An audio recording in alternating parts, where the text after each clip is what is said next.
one. I am the borough president of the greatest borough in the city of New York, which is Brooklyn, first and foremost. And I want to thank everybody for being here with us today.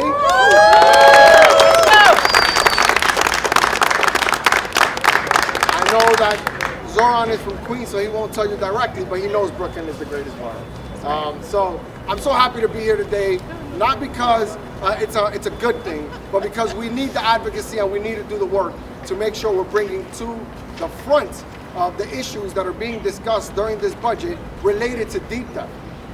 Today, we're calling for the final budget to have some type of resources, preferably $5 million is what we're calling for, $5 million for legal services so we can keep people in their homes that they've had for generations, but even if it's not generational, to keep people in their homes and that they don't suffer from deep theft.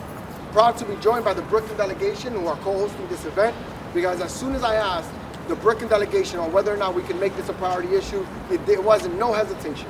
It happened immediately because they know of the crisis that is happening not only in Brooklyn but in our entire city.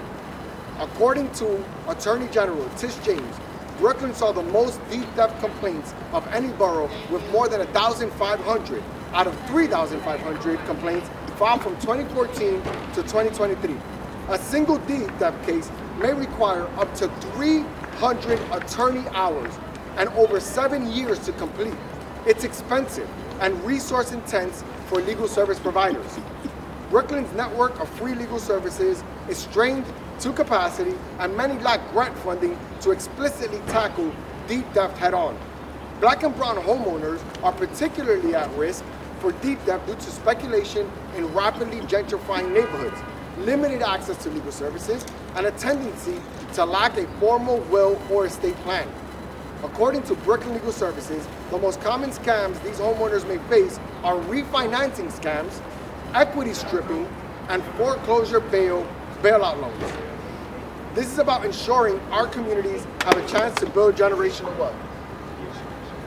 I'm going to say that again for that one. This is our chance to ensure that our communities continue to build generational wealth.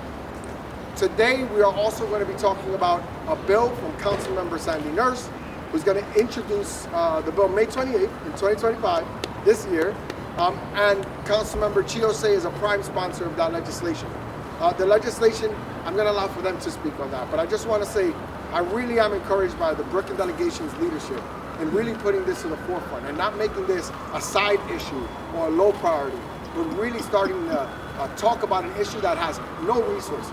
Right now, if you are going through deep theft, the only support services you can get is to have a private attorney and pay thousands and thousands and thousands of dollars just to try to get your property back.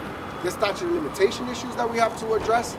There's issues of the fact that this was just turned into a crime less than about a year ago with Attorney General Tish James. We need to catch up, and we have a chance here to not let this balloon so out of control that we can't provide any of these services. We can do it now before it becomes a crisis. So I want to call up, first I want to make sure I got the right order.